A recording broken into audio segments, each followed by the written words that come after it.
Então, vamos pegar o texto. Hoje a gente vai começar a falar sobre, dar um panorama também, né, sobre a filosofia islâmica. E a gente vai ver que tem algumas relações com a filosofia grega. Eu trouxe um texto curto também, a gente vai ver rapidinho. Vamos ver o vídeo. Eu achei interessante porque o vídeo que quando eu estava pesquisando, encontrei uma aluna fazendo um resumo desse assunto que a gente vai tratar hoje. Eu achei interessante trazer, né? Uma outra aluna falando para aluno. Eu acho que é legal isso. Então, vamos ao texto.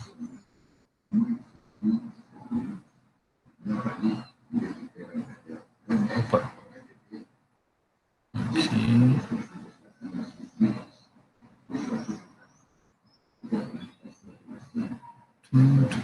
Janela. Vou aumentar aqui, vocês vão me dizendo aí se tá bom, se dá para ver.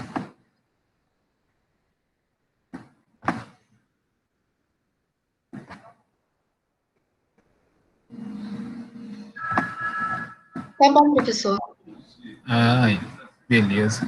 Então, aquela série, né, para além do eurocentrismo, vamos ver aí o que nós temos sobre a filosofia islâmica.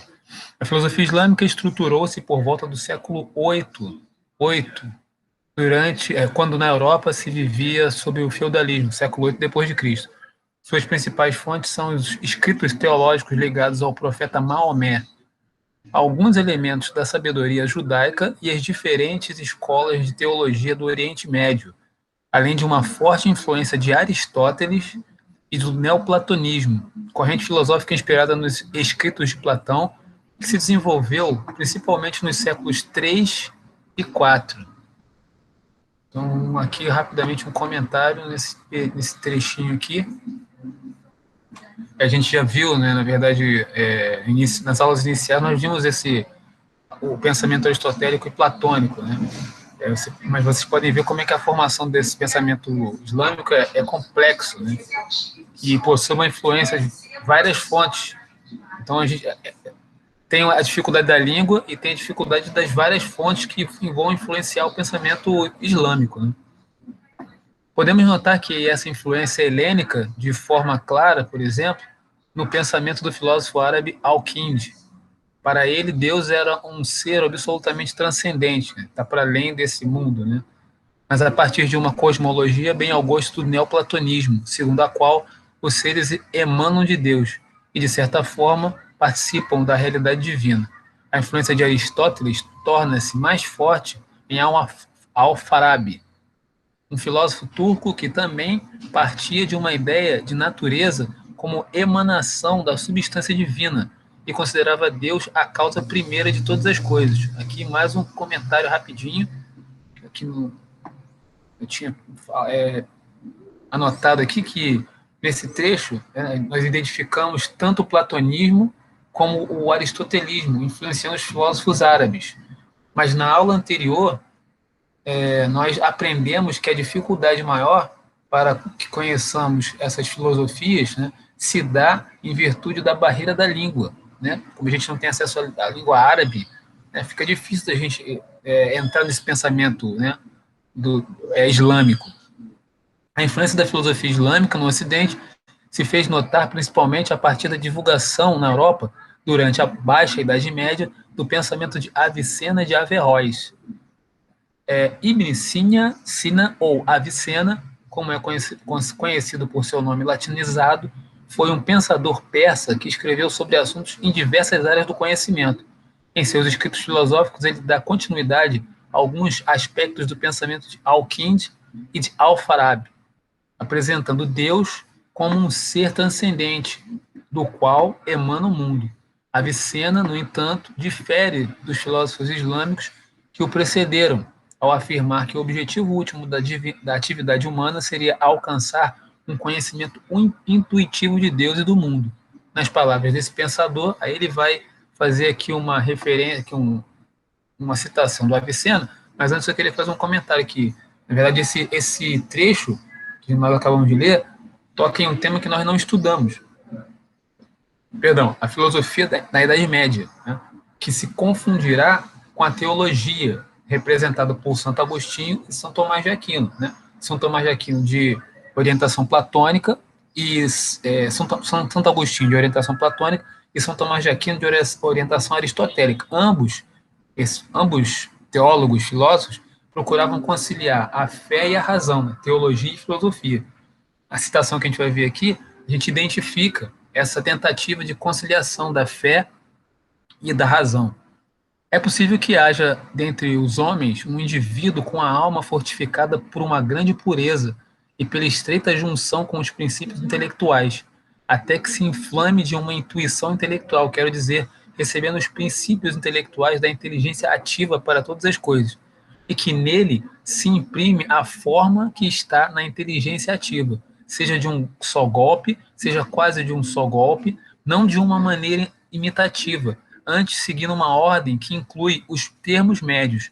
Isso é um modo de profecia, ou melhor, a mais alta das faculdades da profecia, e esta faculdade é a mais digna de ser chamada faculdade sagrada. E ela é o mais alto grau das faculdades humanas.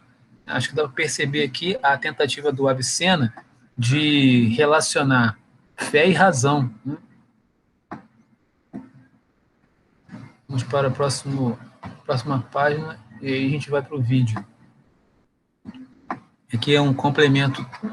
Não sei se hoje vai. Acho que não seria interessante a gente falar do pensamento da Índia. Vamos só manter aqui no islâmico e depois a gente vê o vídeo e bate um papo.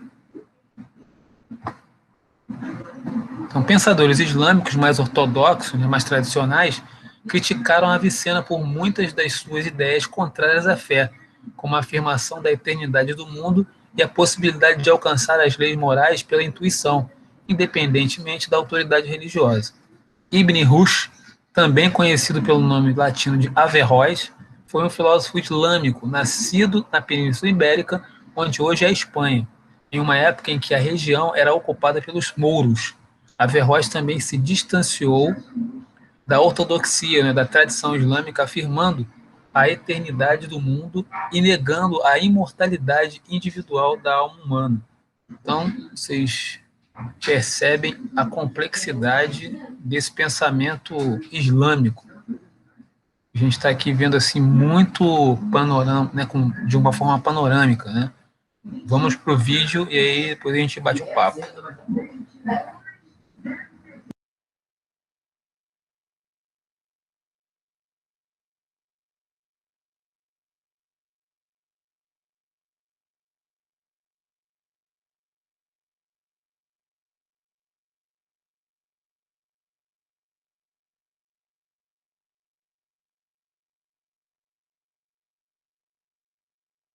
A filosofia islâmica sofre forte influência da filosofia grega. Ela surge durante a Idade Média, quando o domínio da filosofia grega se estende para o Oriente Médio. A filosofia islâmica reflete e tenta explicar a relação entre a fé e a razão. A filosofia islâmica ela retoma as teses de Aristóteles. Isso é uma representação da influência grega na filosofia. Eles também se assemelham muito mais com a filosofia do Ocidente do que com a filosofia do Oriente. O primeiro filósofo islâmico foi Al-Kindi, ele que foi responsável por introduzir esses pensamentos gregos no Oriente Médio, e ele acreditava numa superioridade dentro do corpo humano, ele acreditava que o espírito era superior à alma. O filósofo mais importante da filosofia islâmica é Avicena. Ele acredita que a razão é uma faculdade que o ser humano tem e que ela é dada por Deus e que ela serve para o homem ser possível saber que é um ser. Ela é dada por Deus para que o homem tenha discernimento do que ele é. Ele também afirma que a consciência é imortal, ou seja, quando a pessoa morre, ela continua tendo consciência dos seus atos e do que é certo e do que é errado. Ele também separa o ser humano, mas diferente de Hawking, ele não separa espírito e alma, ele separa corpo e alma. Ele afirma que o corpo é tudo de material que o ser humano tem e que a alma é tudo que não tem característica física. Atualmente, a filosofia islâmica não está entre as filosofias mais conhecidas do mundo. Isso se dá tanto pelo preconceito com as filosofias que vêm do Oriente e pela supremacia das filosofias do Ocidente, como também por um preconceito com uma das bases da filosofia islâmica, que é exatamente o islamismo, a religião do Islã, que tem como Deus Alá e seus seguidores os muçulmanos. Isso também se dá pela questão de conflitos no Oriente Médio, que resultam numa grande xenofobia contra as pessoas dessa religião, o que resulta também no preconceito aos seus estudos e seus conhecimentos.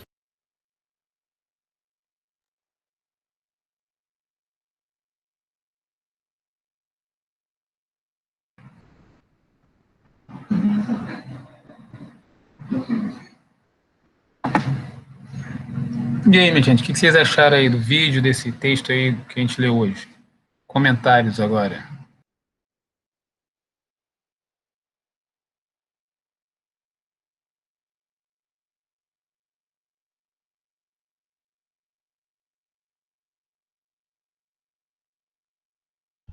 Professor, você falou da relação que a filosofia ocidental tem para a filosofia islâmica. E a filosofia islâmica teve alguma importância para o desenvolvimento da filosofia ocidental?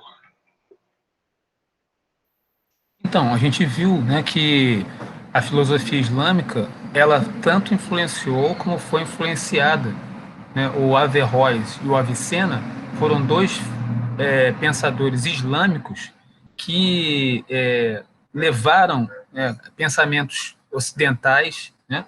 Quando eles leram Aristóteles, levaram para a cultura islâmica e também trouxeram, fizeram leituras, né?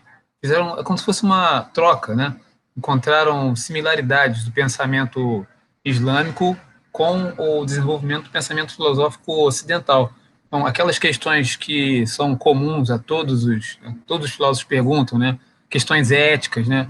As questões de onde nós viemos, para onde vamos, como é que devemos nos portar, né? Essas atitudes éticas, né? Também foram desenvolvidas por esses pensadores islâmicos. Eu não sei se eu te respondi, né? Mas tanto o Averroes quanto a Avicena.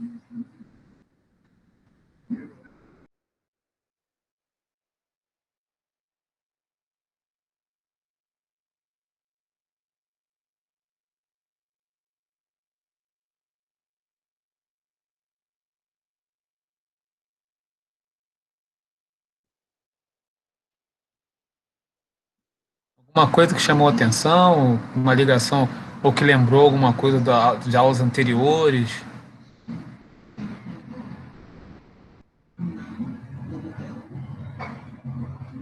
Nicolas mandou uma aqui. Acho interessante que mostra que, mesmo sendo povos com culturas diferentes, o ser humano sempre procura entender sua existência na Terra e no plano espiritual. Então, isso que a gente estava falando aqui no texto, né?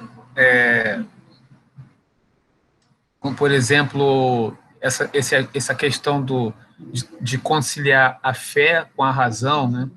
A coisa não é só intelectual, né? Mas também é espiritual, né? Como você falou também aqui, em todas as culturas, né? A gente vai ter essa preocupação, né? Isso é interessante.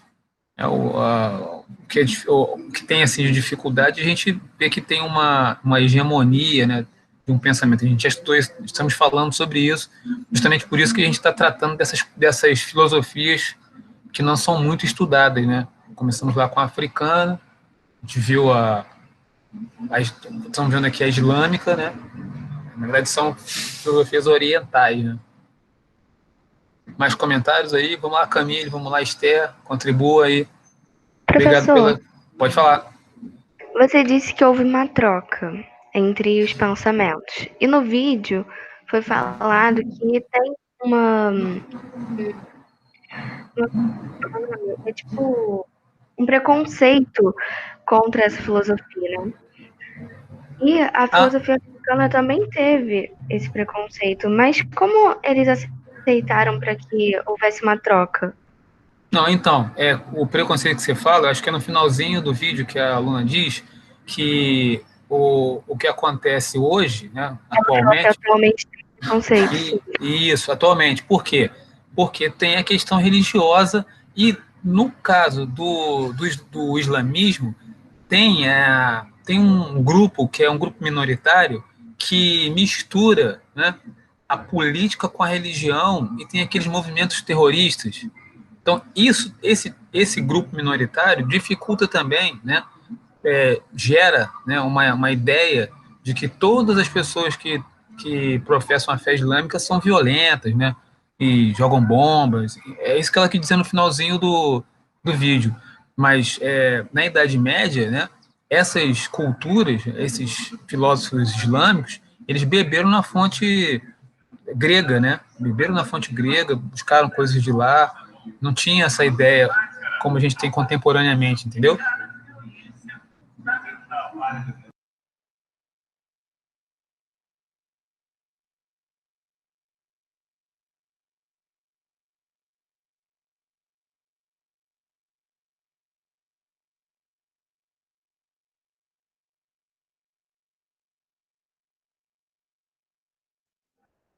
Vamos lá, Esther. Vamos lá, Camille. Faz uma perguntinha aí, um comentário aí da aula.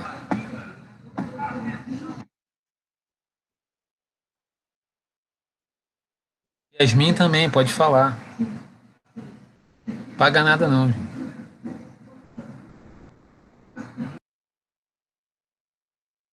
Pode falar ou escrever.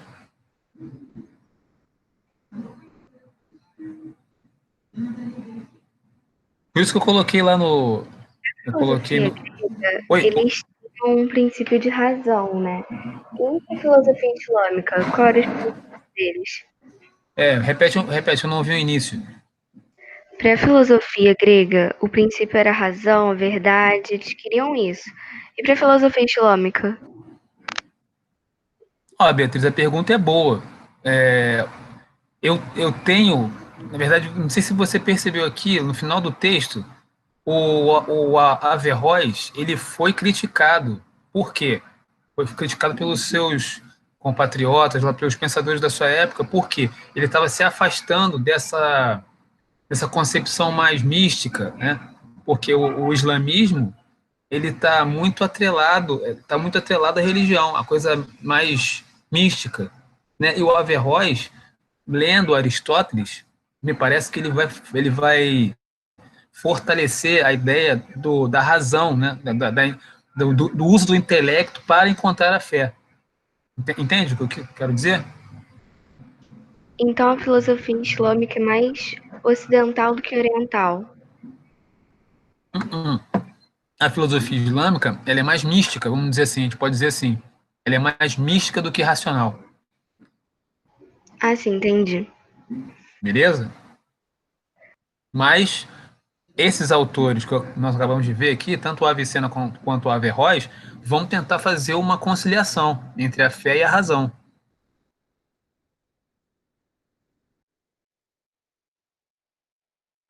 Mas, de toda forma, né, isso que a gente está conversando aqui, o que nós estamos tratando, é muito complexo. Né? A cultura árabe ela é muito complexa.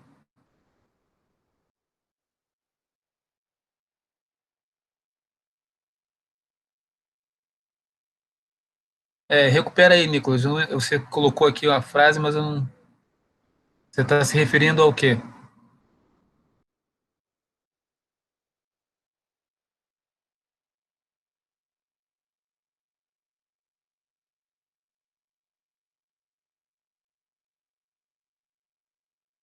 Seu comentário. A proximidade dos outros povos orientais não devia ter facilitado a influência de outros pensamentos orientais em relação ao pensamento ocidental? Talvez por se identificar com esses pensamentos gregos? Olha, é difícil responder a sua pergunta, porque os a gente não tem o que a gente tem de visibilidade, né? O que ganhou visibilidade, o que ganhou hegemonia foi o pensamento grego. Então é fácil a gente assim fica parecendo fácil a gente falar assim, ó, o grego é que, né, trouxe tudo isso, mas se você, por exemplo, se você aprender a língua árabe, pode ser que você descubra lá um autor, né? Ou pode ser que descubra o autor que foi influenciado por Avicena, Averroes, que vai contar uma outra história, um outro caminho, entende? O que a gente tem é a hegemonia grega, né? Através deles que a gente teve, através deles que a gente teve contato com esse orientalismo aí.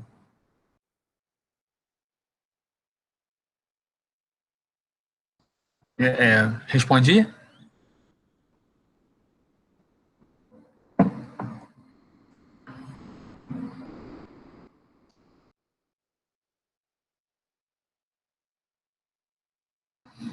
Mais alguma questão, algum comentário? E se não tiver, E sobre o islamismo, para diferenciar entre a filosofia islâmica e a religião? Porque na aula passada a gente viu que era muito unido, né, esse ideal de filosofia e a fé, a razão. Então, como funciona para o islamismo? nós teríamos que pesquisar, porque, como eu te falei, o, a religião islâmica, né, ela tem uma outra, é diferente da religião cristã, né, eles têm um outro, eles cultuam um outro, tem uma outra personalidade, né, Maomé, né, tem uma outra história, né, então é um outro caminho, né, que nós teríamos que pesquisar, Beatriz, como é que funciona essa religião, né, como é que funciona esse pensamento, né, tem coisas que não são muito diferentes do cristianismo, no sentido de eles não são politeístas, por exemplo, né? São monoteístas. Né? Tem algumas questões, as questões éticas, né? Não são muito diferentes também, né? Isso dentro da filosofia tem uma disciplina chamada filosofia da religião, que ela vai fazer uma análise comparativa entre as religiões, né? E vai descobrir coisas que são comuns e as semelhanças e as diferenças. Né? Nós teríamos que pesquisar.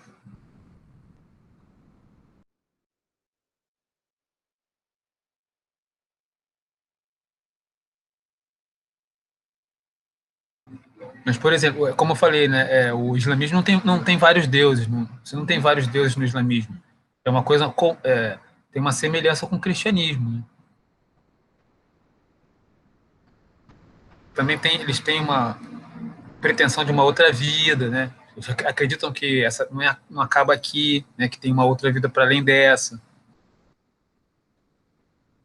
Beleza? Nicolas colocou aqui, ó. Pelo que eu entendi, no pensamento islâmico e religião também, é junta da filosofia, pois eles tentam explicar a fé através da razão. Ou ao contrário. Então, esses dois autores, né, o Avicena e o Averroes, tentam fazer isso. E eles influenciaram. O Averroes, se não me engano, influenciou São Tomás de Aquino, né, que também é um leitor de Aristóteles. Então, tentando conciliar, chegar a Deus, né, por meio da razão. A citação que eu li lá, logo no início, aquele texto que ele tem uma citação lá do Avicena, falando disso, né, aquele, o homem que, através da sua razão, né, pode alcançar a divindade. Pode É isso dizer, aí. então, que algumas fontes filosóficas veio da religião? Tipo A assim, o gente, Alcorão, para ele. sim, sim, sim, a gente pode dizer que a filosofia, ela, ela nasce da religião. Se nós lembrarmos das primeiras aulas, em que no princípio era o mito, lembra? Nós falamos do sistema mitológico, né? O sistema mitológico, ele não deixa totalmente de existir, ele não deixa de existir, né? Ele convive com o pensamento racional filosófico. Então, o que você fala, de certa forma, é correto. Né? A gente pode dizer que filosofias nasceram de religiões. Né? Sim.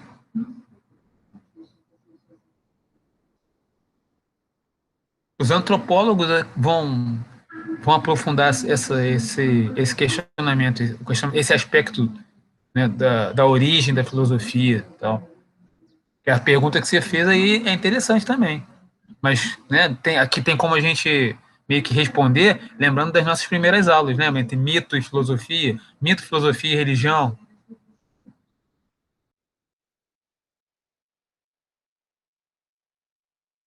Respondido? Sim, respondido. Beleza, então. Bom, 3h35, ei. É, próxima aula nós vamos falar sobre a filosofia indiana. Eu também não sei, vou conhecer junto com vocês. Então, aqui, na verdade, como é que se fala? É uma pílulazinha, né, para vocês, se tiverem interesse e buscarem, né? Qual o nome da filosofia? Nós vamos ver a filosofia indiana.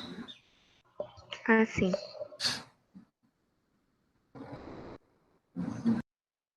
Então, acho que a próxima aula ainda deixa eu ver que dia, próxima aula. Hoje é dia 17.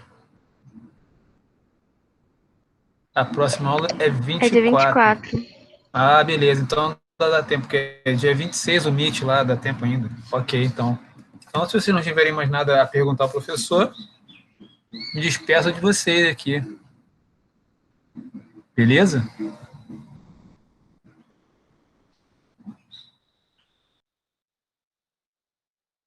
Até a próxima aula. Tchau, professor.